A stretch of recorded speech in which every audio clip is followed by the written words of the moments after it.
কোথায় কাজের বুয়া? হ্যাঁ, তোদের কমন সেন্স নাই? 1 ঘন্টা যাবো দাঁড়িয়ে আছি। তোদের মতো ছোট লোকদেরকে না এই কাজের লোক রাখলেই সমস্যা। যত সব ফকিন্নি। সূর্য, তুমি চুপ করো। যত সব ফালতু মেয়ে, কোত্থেকে আসে সব ফকিন্নিরা?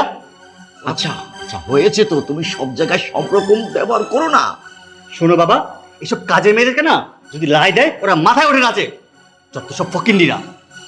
সাহেব, আমার ভুল হয়ে গেছে। আসলে রান্নাঘরে একটা কাম ছিল, কামটা শেষ করলাম তো আমার কান পর্যন্ত পৌঁছায় নাই, নইলে আমি তাড়াতাড়ি খুলে দিতাম। আবার মুখে মুখে তর্ক করে একটা থাপ্পড় দেবো। চল চল। সর।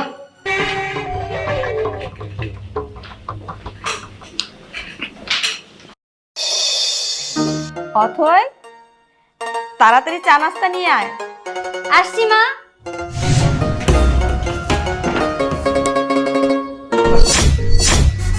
বাবা, তুমি এই কাজের বউ সাথে আমার বিয়ে ঠিক করেছো? এই তো সেই মেয়েটা কিছুক্ষণ আগে দরজা খুলেছিল। সামান্য কাজের বউ সাথে তুমি বিয়ে ঠিক করতে পারলে? আর তুমি কি বলছিলে আমাকে? মেয়েটা শিক্ষিত, ভদ্র আর কত সুন্দরী, আর এই তার নমুনা। চুপ চুপ। শোনো বাবা, আমি চুপ থাকতে রাজি না। কারণ আমি যাকে বিয়ে করব সে অবশ্যই ভালো হতে হবে, অবশ্যই সুন্দরী হতে হবে, শিক্ষিত হতে হবে। আর এই কাজের বুয়াকে আমার গলায় ঝুলে দিচ্ছে। ছি ছি ছি, ওনাদের মন এত নিচু। বাবাজি, তুমি কেন শুধু শুধু রাগারাগি করছো? আরে আমার মেয়ে খুব ভালো একটা মেয়ে, আর আমার তো মাত্র দুটো মেয়ে, ও আমার বড় মেয়ে। আমার মেয়ে যেভাবে শিক্ষিত সেই রকমই সাংসারিক, মাস্টার্স কমপ্লিট করা মেয়ে, সামনে বিসিএস এর জন্য প্রস্তুতি নিচ্ছে। চুপ করুন। আমাকে পাগল পেয়েছেন আপনি? কি ভেবেছেন আমি কিছু বুঝি না? আমি বোকা? শোনেন, আমি সব কিছু বুঝি। আমাকে বোকা ভেবে ভুল করছেন আপনি। আপনি কি বললেন? এই মেয়ে মাস্টার্স কমপ্লিট করেছে, সে সামনে বিসিএস দেবে। হ্যাঁ শুনুন, আপনি কি আমাকে পাগল ভাবছেন? হ্যাঁ, আমি কি বোকা? আমি পাগল না, আমি বুঝি। আপনি কি ভাবছেন যে আপনার বাড়ির কাজের বুয়াকে আমার গলায় ঝুলিয়ে দেবেন আর আমি সেটা মেনে নেব? আপনি কি বললেন? এই মেয়ে মাস্টার্স কমপ্লিট করেছে, সে সামনে বিসিএস দেবে। এই মেয়ে বিসিএস দেবে না? সূর্য থাম। হ্যাঁ আপা, সবই তো বুঝলাম, কিন্তু আপনি আপা বলছিলেন আপনার মেয়ে স্মার্ট, সুন্দরী, অনেক শিক্ষিত, দেখতে শুনতে খুব সুন্দর। এটা আপনি কি দেখাচ্ছেন? মানে ভাই সাহেব, আপনারা তো আমার মেয়েকে ভালো করে দেখলেনই না, আপনারা কিভাবে বুঝবেন যে আমার মেয়ে কতটুকু সুন্দর? শুধু বাংলা লেখাপড়া না, আমার মেয়ে দুটো কোরআন পড়তে পারে, 5 ওয়াক্ত নামাজও পড়ে। আমার বাবাকে ইনিয়ে বিনিয়ে বুঝিয়ে লাভ নেই। আপনি কি বললেন? আপনার মেয়ে অনেক গুণী, অনেক সুন্দরী। ভালো করে দেখার জন্য একটা কাজ করেন, আপনার মেয়েকে আপনার সামনে বসিয়ে আপনিই ভালো করে দেখেন। এই মেয়েকে আমি কখনো বিয়ে করবো না। বাবা চলো। এই দাঁড়ান, যাচ্ছেন ভালো কথা, তবে যাওয়ার আগে আপনারা দুটা কথা শুনে যান। এতক্ষণ তো আপনি বলেছেন, আর এখন আমি বলবো, আপনি শুনবেন। এতক্ষণ তো খুব অপমান করলেন আমাকে। একটা মানুষকে অপমান করার আগে তার ব্যাকগ্রাউন্ড সম্পর্কে, তার সম্পর্কে অন্তত আপনার জেনে নেওয়া উচিত ছিল। আপনি আমার সম্পর্কে কিছু জানলেন না, শুনলেন না, আপনি আমাকে যায় নয় তাই বলে অপমান করবেন, সেটা তো আমি কখনোই মেনে নিব না। আপনি আমার বাড়িতে শুরুতেই ঢোকার পর থেকে আমার সাথে একটার পর একটা খারাপ আচরণ করেই যাচ্ছেন। হ্যাঁ বুঝলাম, দরজাটা খুলতে আমার একটু দেরি হয়ে গেছে, তাই বলে বাড়ির কাজের মেয়ের সাথে আপনি এই ধরনের আচরণ করতে পারেন না। আপনি ভেবেছিলেন আমি বাড়ির কাজের মেয়ে, কিন্তু না, এতক্ষণ আমার মা যেটা বলেছে সেটাই সত্যি। আমি এই বাড়ির কাজের মেয়ে না, আমি এই বাড়ির বড় মেয়ে। আর এই যে আমার ড্রেস আপ দেখছেন, আমি এইভাবেই চলতে পছন্দ করি, কারণ আমি চাই আমি সাদামাটা ভাবে থাকবো, তাই আমি এরকম নর্মাল ভাবে থাকতে পছন্দ করি। আর আমার মা বললো না যে আমি সামনে বিসিএস দিব? হ্যাঁ, আমি সামনে বিসিএস দিব। আমি না অশিক্ষিত মেয়ে না। আপনি এতক্ষণ আমাকে খুব অপমান করলেন। আমি কাজের মেয়ে, আমি খ্যাত, দেখতে সুন্দর না অসুন্দর আপনার কাছে এটা মনে হতেই পারে, কারণ আপনার মনটা তো অসুন্দর, তাই আপনি যাকে দেখবেন তাকে আপনার ঠিক সেরকমই মনে হবে।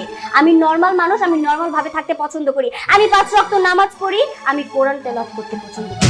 শুনুন, ভালো ড্রেস আপ করলেই যে একটা মেয়ে শিক্ষিত হয়ে যাবে সেটা কিন্তু কোথাও লেখা নেই। আমি শিক্ষিত মানুষ, আমি বুঝি যে কিভাবে থাকতে হবে। আমার বাবা মারা যাওয়ার পর থেকে আমার মা আমাকে এইভাবেই শিখিয়েছে, এইভাবেই আমাকে বড় করেছে। আর এই যে সয় সম্পত্তি আমার বাবার যা যা ছিল সেই সবকিছু আমার বাবা মারা যাওয়ার পর থেকে আমার মা হ্যান্ডেল করেছে।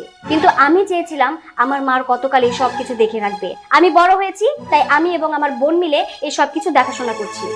কিন্তু হঠাৎ করে একদিন মা ডিসিশন নিল যে আমাকে নাকি বিয়ে দিবে, কারণ আমি একটা মেয়ে মানুষ। প্রত্যেকটা মেয়েরই বিয়ে হবে, প্রত্যেকটা মেয়ে সংসার করবে, এটাই তো নিয়ম। আমি মাকে যদিও অনেক বুঝিয়েছিলাম, কিন্তু বুঝিয়ে কোনো লাভ হয়নি। আমার মায়ের একটাই কথা ছিল, আমি আমার বড় মেয়েকে বিয়ে দিব, আমার মেয়ে সংসার করবে, এটাই আমি দেখে যেতে চাই। আর সেজন্যই আপনাদের ইনভাইট করে আমাদের বাড়িতে।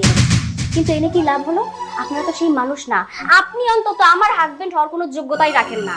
আর রইল বাকি আমার বাবার সয় সম্পত্তি, এসব দেখাশোনার দায়িত্ব তো পরের কথা। আপনি আমার হাজবেন্ড হওয়ার যোগ্যতা রাখেন না, আপনি তো একটা ভালো মনের মানুষই না। আপনি কিভাবে আমার যত্ন করবেন, আপনি কিভাবে এই সয় সম্পত্তি দেখে শুনে রাখবেন, এই সব কিছু দেখাশোনার দায়িত্ব আপনি কখনোই করতে পারবেন না। আর আপনি কখনো আমাকে ভালোবাসতে পারবেন না। তাই আপনার মতো মানুষকে আমিও বিয়ে করতে চাই না। আপনি একটু পিছনে কি বললেন? আপনি আমাকে বিয়ে করবেন না, এখান থেকে চলে যাবেন।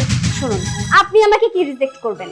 আমি আপনাকে রিজেক্ট করলাম। মা, আমি এই ছেলেটাকে কখনোই বিয়ে করতে পারবো না, এটাই আমার শেষ কথা। ঠিক আছে মা, আজকের পর থেকে আমি তোকে বিয়ের কথা আর বলবো না। যখন তোর বিয়ের সময় হবে, সংসার করার মন মানসিকতা হবে, তুই আমাকে বলবি, তখন আমি একটা ভালো পাত্র দেখে তোকে বিয়ে দিই। হ্যাঁ আপু, তুমি ঠিকই বলেছো। এই লোকটা আসলে অনেক বেয়াদব, অশিক্ষিত। কথায় আছে না, ব্যবহারে বংশের পরিচয়। উনি যে ব্যবহারটা করেছে তাতে বোঝা যাচ্ছে উনি অশিক্ষিত, উনি ভদ্রতা শিখেনি, ওনার জ্ঞানের অভাব আছে। আর ওনার সাথে তোমার বিয়ে করাটা না ঠিকই হবে না, কারণ উনি তোমার যোগ্যই না। ওনার সাথে যদি তোমার বিয়ে হয়, মানুষজন উল্টাপাল্টা কথা বলবে। আর এই বেয়াদবের সাথে বিয়ে হোক, এটা আমি কোনোদিনও চাই না। এর থেকে ভালো অনেক সুন্দর একটা ছেলের সাথে তোমার বিয়ে হলে আমি অনেক খুশি হব। এরকম অভদ্র, অশিক্ষিত, বেয়াদব ছেলের সাথে না বিয়ে করাটা ঠিক হবে না। এদেরকে চলে যেতে বলো। কি ব্যাপার, এখনো এরকম ভ্যাবলার মতো এখানে দাঁড়িয়ে কেন আছেন? দারোয়ানকে ডাকবো? হয়েছে? হ্যাঁ, এবার শান্তি পাইছো? আর কত, আর কত মানুষের সামনে আমাকে অপমান করবে, আর কত আমাকে ছোট করবে? তোমাকে যেখানেই নিয়ে গেছি আমি মেয়ে দেখাতে, সেখানেই একই রকম সিক্রেট করেছো। এটা হয়নি, ওইটা হয়নি, ওইটা হয়নি, ওইটা হয়নি। এই আল্লাহর দুনিয়ায় সব কিছু মিলিয়ে কিন্তু পাওয়া যায় না। হ্যাঁ, আর ওই মেয়েটা খারাপ বেশি। তুমি শুরুতেই যেই ব্যবহার করলে, আমি আর তোমার সাথে নেই, বুঝলে? তোমার মতো ছেলে আমার দরকার নেই। তোমার জন্য আমার মান সম্মান শেষ হয়ে গেছে, বুঝলে? আর মা, মা তুমি খুব লক্ষ্মী মেয়ে। মা, আমার ছেলের হয়ে আমি তোমাদের সবার কাছে ক্ষমা চাচ্ছি। আমাকে ক্ষমা করে দিও তোমরা। আঙ্কেল, আপনার ক্ষমা চাওয়ার কোনো দরকার নেই, কারণ আপনি যথেষ্ট পরিমাণ ভালো একজন মানুষ, কিন্তু আপনার ছেলেটা একটা অমানুষ। আমি চাই না এখানে দাঁড়িয়ে আপনার ছেলের সাথে আপনিও অপমানিত হন। আমি আপনাকে অপমান করতে পারবো না। দয়া করে আপনারা এখন এখান থেকে আসতে পারেন। হ্যাঁ আপা, আসি। আসসালামু আলাইকুম। দাঁড়িয়ে কেন আছো? চলো।